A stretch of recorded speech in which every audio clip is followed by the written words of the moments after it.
అదే RTV app వార్తల్ని క్షణాల్లో చదివే అవకాశం ఉంటుంది. ఒక న్యూస్ పేపర్, ఒక టెలివిజన్ ఛానల్ మీ చేతుల్లో ఎప్పుడూ ఉంటాయి. పెద్దపల్లి ఎంపీ వెంకటేష్ నేత ఉన్నారు, ఒకసారి మాట్లాడి తెలుసుకుందాం. ప్రస్తుతము హఠాత్తుగా ఒక రెండు సడన్ షాకింగ్ న్యూస్ ఇచ్చారు.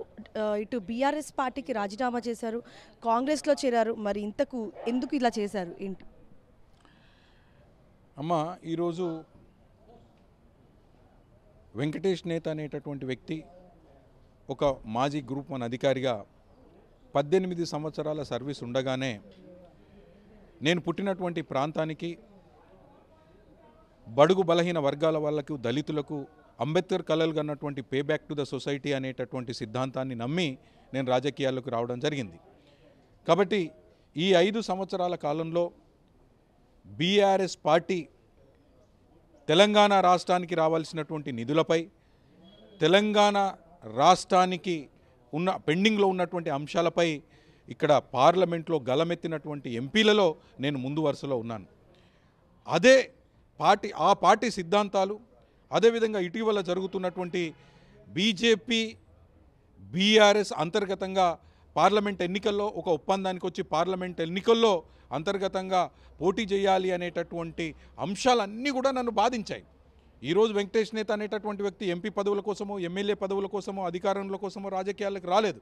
కాబట్టి బీఆర్ఎస్ సిద్ధాంతాలు, అవలంబిస్తున్నటువంటి విధానాలు, రాజకీయ నిర్ణయాలు నచ్చకపోవడం వల్ల నేను బీఆర్ఎస్ను వదిలి కాంగ్రెస్లో జాయిన్ అవ్వడం జరిగింది. వెంకటేష్ నేత గారు మరి నచ్చలేదు అని చెప్తున్నారు, విధానాలు కరెక్ట్ లేవని చెప్తున్నారు. మరి మీరు ఎప్పుడు మాజీ సీఎం కేసీఆర్ గారి దగ్గరికి వెళ్ళి చెప్పడం జరగలేదా? అధిష్టానం దృష్టికి తీసుకెళ్లడం జరిగింది.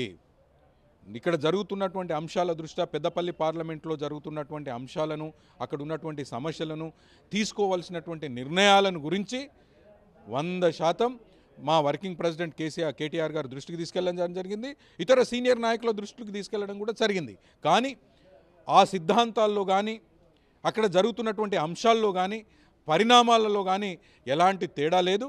దాంతోపాటు ఒక అంబేద్కర్ వాదిగా, ఒక దళిత ఎంపీగా కేంద్ర ప్రభుత్వం, బీజేపీ కేంద్ర ప్రభుత్వంతో యుద్ధం చేసినటువంటి చరిత్ర ఈ 5 సంవత్సరాల్లో మాకుంది.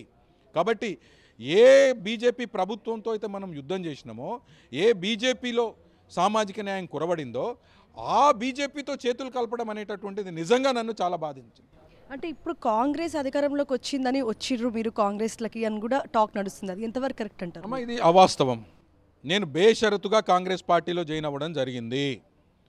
ఎక్కడ కూడా కేంద్ర అధినాయకత్వానికి, రాష్ట్ర అధినాయకత్వానికి నాకు పదవులు ఇవ్వండి అని చెప్పేసి నేను ఎక్కడ కూడా అడగలేదు.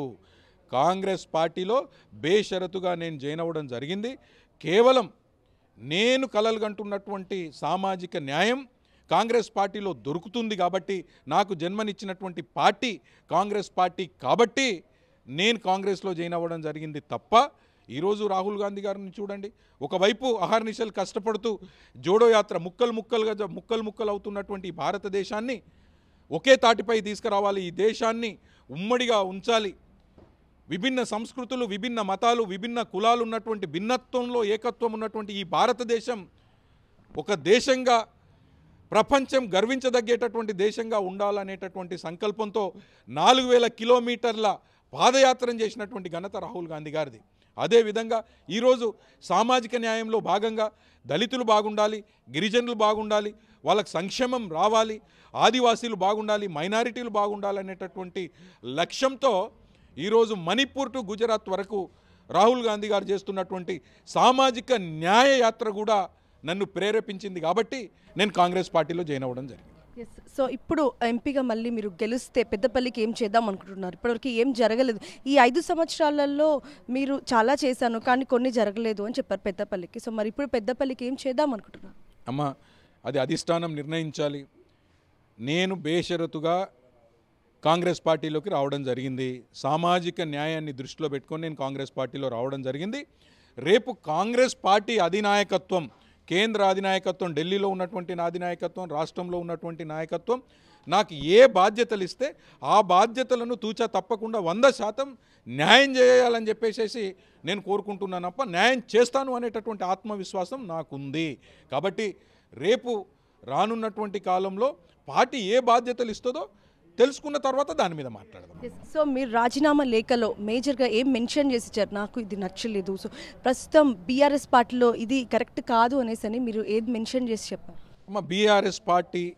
బీఆర్ఎస్ పార్టీ సిద్ధాంతాలు, నియమ నిబంధనలు, కేంద్రీకృతమైనటువంటి విధానాలు, అదేవిధంగా కార్యకర్తలకు నాయకులకు గౌరవం లేకపోవడం అనేటటువంటి ఈ విధానాలు, దాంతోపాటు ఇటీవల ఎన్నికలు జరిగిన తర్వాత బీఆర్ఎస్ పార్టీ అవలంబిస్తున్నటువంటి రాజకీయ ఒప్పందాలు, ప్రత్యేకించి బీజేపీతో బీఆర్ఎస్ పార్టీ పార్లమెంట్ ఎన్నికల్లో అంతర్గతంగా కలిసి పోటీ చేయాలి అని చెప్పేసి ఏదైతే నిర్ణయం తీసుకున్నారో అది నన్ను చాలా బాధించింది. కాబట్టి నేను కాంగ్రెస్ పార్టీలో చేరడం జరిగింది. సో బీఆర్ఎస్ బీజేపీ రెండు ఒక్కటే అని అంటున్నారు. ఖచ్చితంగా మీరు రానున్నటువంటి కాలంలో చూస్తారు.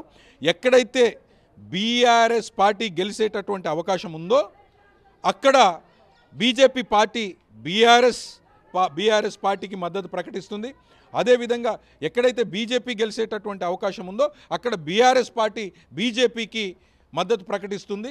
ఈ ఒప్పందం అనేటటువంటిది జరిగింది కాబట్టే నేను బయటికి రావడం జరిగింది సిద్ధాంతాలతో పాటు. ఎస్ వెంకటేష్ నేత గారు, ప్రస్తుతం ఇప్పుడు లోక్సభ ఎలక్షన్స్ ఉన్నాయి. సో ఎలక్షన్స్లో ఎన్ని సీట్లు రాబోతున్నాయి? దాదాపు కాంగ్రెస్ పార్టీ ఈరోజు ప్రజలు కాంగ్రెస్ పార్టీని ఆదరిస్తున్నారు. గ్రామాల్లో, మండలాల్లో, నియోజకవర్గాల్లో కూడా ఈ గౌరవ ముఖ్యమంత్రి గారి నాయకత్వంలో, ఇతర మంత్రుల నాయకత్వంలో జరుగుతున్నటువంటి పరిపాలన దృష్ట్యా నాకు తెలిసి దాదాపు 12 నుండి 13 సీట్లు కాంగ్రెస్ పార్టీ గెలుస్తుందని చెప్పేసి నేను ఆత్మవిశ్వాసంతో ఉన్నాను. Thank you. Yes, thank you sir. So Venkatesh Netha గారి మాటల ద్వారా అర్థమవుతుంది ఏంటంటే ప్రస్తుతం బీఆర్ఎస్ బీజేపీ పార్టీ రెండు ఒక్కటే అని తన మాటల ద్వారా తెలిసింది. అందులోనూ తాను రిజైన్ చేయడానికి, బీఆర్ఎస్ పార్టీకి రిజిగ్నేషన్ చేయడానికి కూడా మేజర్ కారణము నిబంధనలు కరెక్ట్ లేవని, రూల్స్ అనేది ఎవరూ సరిగా పాటిస్తలేరు బీఆర్ఎస్ పార్టీలో అని చెప్పడం జరిగింది. అదే కాకుండా ప్రస్తుతం ఇప్పుడు రానున్న ఈ లోక్సభ ఎలక్షన్స్లో మాత్రం 100% కాంగ్రెసే గెలుస్తుంది అని చెప్పడం జరిగింది. పెద్దపల్లి మాజీ ఎంపీ వెంకటేష్ నేత, సీనియర్ కరెస్పాండెంట్ దీక్ష, RTV ఢిల్లీ. మరిన్ని వీడియోస్ కోసం ఛానల్ ని సబ్స్క్రైబ్ చేయండి. లేటెస్ట్ అప్డేట్స్ కోసం వాట్సాప్ ఛానల్ ని ఫాలో చేయండి. అండ్ లింక్ డిస్క్రిప్షన్ లో ఉంది.